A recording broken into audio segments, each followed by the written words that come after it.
மகாகாளி, காலபைரவா, பஞ்ச அக்னியின் தவத்தின் கடைசியா என்னையே உனக்கு தரேன். என்னை ஏத்துக்கிட்டு உன்னுடைய பக்தன் பைரவனுக்கு இன்னும் நிறைய சித்திகளை கொடு. எடுத்துக்கோ.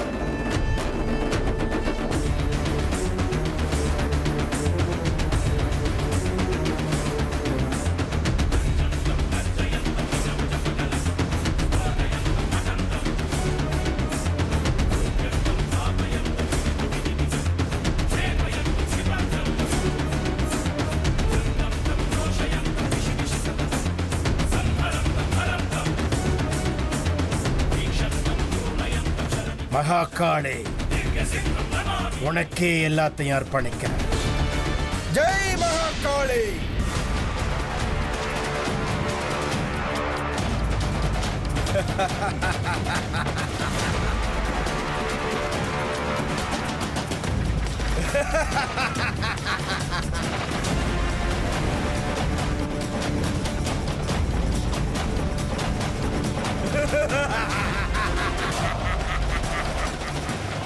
ஜெய் காலபைரவா.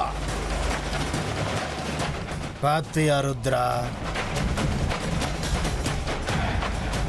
7 நாட்களா கடுமையான தவம் புரிஞ்ச எனக்கு காலபைரவன் மனம் இறங்கி இந்த மகுடியை எனக்கு தந்திருக்காரு. அற்புத சக்தி கொண்டது இந்த மகுடி. இதுக்காக தான் அந்த பஞ்சாக்னி தவத்தை நான் மேற்கொண்டேன். இதோட உதவியால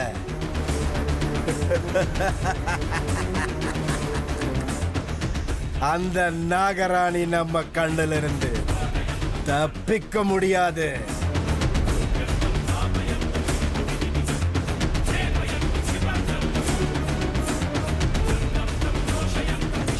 பார் ருத்ரா, புறப்படு. அந்த நாகராணி இருக்கிற இடத்துக்கு நாம போய் சேரலாம். ஜெய் மகாகாளி.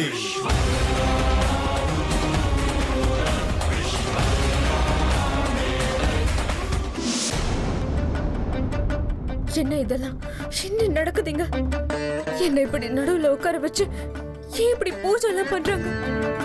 எனக்கு ஒண்ணுமே புரிய மாட்டேங்குது.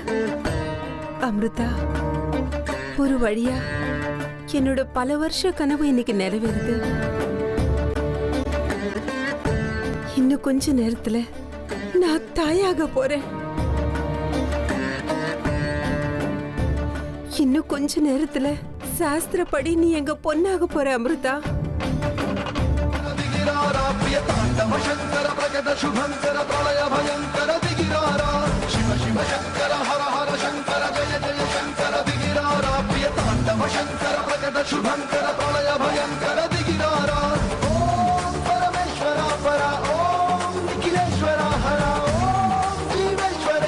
அப்பா அம்மாவுக்கு நமஸ்காரம் பண்ணிட்டு நடுவில் உட்காந்துக்கோ.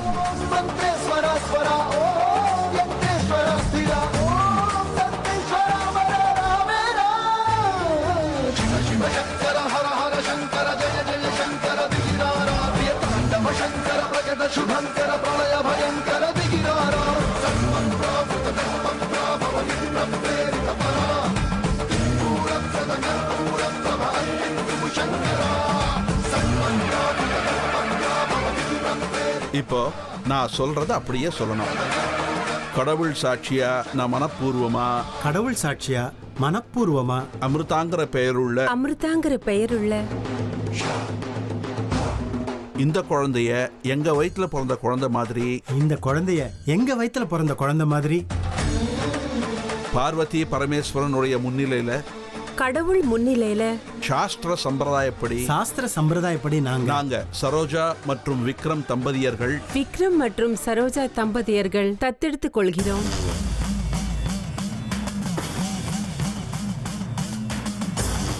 இன்னிலிருந்து இவ எங்களுடைய பொண்ணு. இந்த நிமிஷத்திலிருந்து அமிர்தா சரோஜா விக்ரம் தம்பதியுடைய மகளாக ஏத்துக்கிறாங்க. தர்மப்படியும் சாஸ்திரப்படியும் இனிமே இவங்க பொண்ணா இருப்பாங்க. சட்டப்படி என்னவெல்லாம் செய்யணுமோ அதெல்லாம் நீங்க அப்புறமா செஞ்சுக்கோங்க.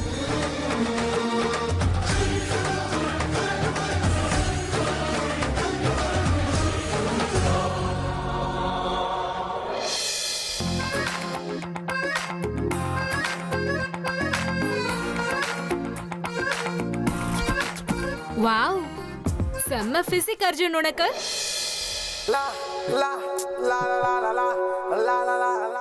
ஹேய், நீ எதுக்காக என் ரூமுக்கு வந்த? என்ன இப்படி கேள்வி கேக்குற? உனக்காக டிஃபன் கொண்டு வந்திருக்கேன். ட்ரெஸ் போட்டுட்டு இருக்க, நீ பாட்டுக்கு உள்ள வந்துட்ட. வர்றதுக்கு முன்னாடி கதவை தட்டிட்டு வரணும் தெரியாதா? என்னடா வயசு பொண்ணு மாதிரி இப்படி வைக்கப்படுற? நீ ட்ரெஸ் பண்றத பார்த்து பொண்ணுனா நானே வைக்கப்படல. நீ பொண்ணே கிடையாது, காட்டேரி. அதான் உனக்கு வெக்கமாவே இல்ல. இத பாரு, உன்கிட்ட நின்னு பேசுறதுக்கு எனக்கு டைம் இல்ல. நான் வெளியே போறேன். ஹே அர்ஜுன், உனக்காக நானே என் கையால டிஃபன் பண்ணி கொண்டு வந்திருக்கேன். கொஞ்சம் சாப்பிட்டு பாரு. ஐ எம் சாரி மயூரி, நான் ஏற்கனவே லேட்டு. அர்ஜென்ட்டா வெளியே போயிட்டு இருக்கேன். எவ்வளவு தூரத்துல இருந்து வந்திருக்கேன். ஏன் கூட டைம் ஸ்பெண்ட் பண்ணாம நீ பாட்டுக்கு வெளியில போனா எப்படி? எனக்கு ரொம்ப வேண்டியவங்கள நான் மீட் பண்ண போயிட்டு இருக்கேன். ப்ளீஸ் அர்ஜுன், அப்படியெல்லாம் சொல்லாத. ஒரு 5 நிமிஷம் தான், நானே உனக்கு ஊட்டி விடுறேன். டேஸ்ட் பார்த்துட்டு போயேன். Sorry, I am very sorry Mayuri. எனக்கு டைம் இல்ல. பை. அவ்வளவு அர்ஜென்ட்டா நீ இப்ப எங்க போற? இன்னைக்கு நான் ஒரு புது வேலையில ஜாயின் பண்ண போறேன். பை. புது வேலையா? ஆமா, ரொம்ப இம்பார்ட்டன்ட். என் வாழ்க்கையோட திசையே மாத்த போகுது தெரியுமா? பை. ஏய் அர்ஜுன், எவ்வளவு ஆசாசியா இவனுக்காக டிஃபன் பண்ண, சாப்பிடாமலே போயிட்டானே. எங்க அப்படி போயிட போறான்? திரும்ப இங்க தானே வருவான். என்ன பார்த்து தானே ஆகணும். என்ன கல்யாணம் பண்ணி தானே ஆகணும். என்ன மாதிரி ஒரு நல்ல பொண்ண அவன் வாழ்நாள் முழுக்க தேடினாலும் அவனுக்கு கிடைக்காது.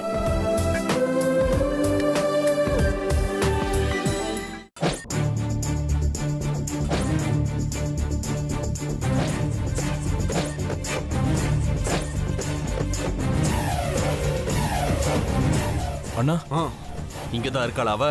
வாங்க முதல்ல அவளை போய் இழுத்துக்கிட்டு வரலாம். இல்லண்ணா, அவங்க இங்க இல்ல.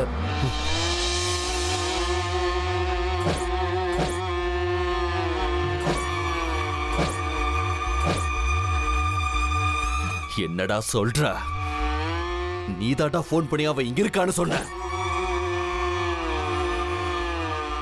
ஆமாண்ணா, போன் பண்ணோம். ஆனா அந்த ஆள் எங்களுக்கு பொய்யான தகவலை சொல்லிட்டு 5000 ரூபாய் பிடிக்கிட்டு போயிட்டானா?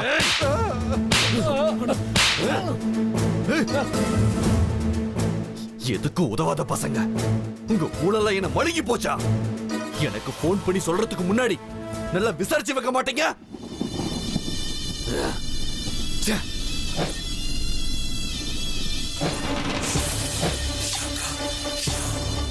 சாரிண்ணா, அந்த ஆளோட பேச்சு கேட்டு தப்பு பண்ணிட்டோம். உங்க பேச்சை கட்டி இவ்வளவு தூரம் வந்த பாருங்க.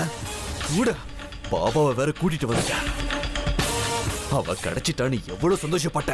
ஆனா அண்ணா, ஒண்ணு மட்டும் கேரண்டினா, இந்த இடத்த சுத்தி 2 கிலோமீட்டர் தூரத்துக்குள்ளதான் அவ இருக்கா.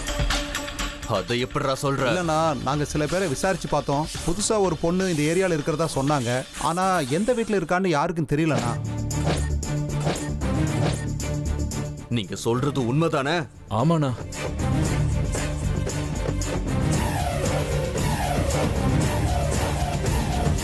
கிளம்பு. என் மூஞ்ச ஏன்டா பாக்குறீங்க?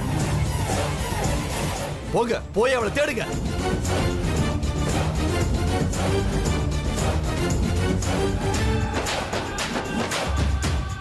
பாருங்க பாபா, அவ இங்கே இருந்துகிட்டு நம்ம கையிலேயே மாட்ட மாட்டேங்கிறா.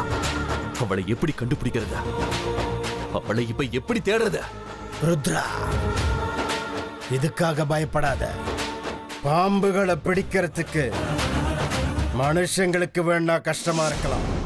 ஜெய் மகாகாளி, மனித உருவத்துக்கு வா. நீ மனித உருவத்துக்கு வந்துதாகணும், வேற வழி இல்ல. மாறு, இறைவா.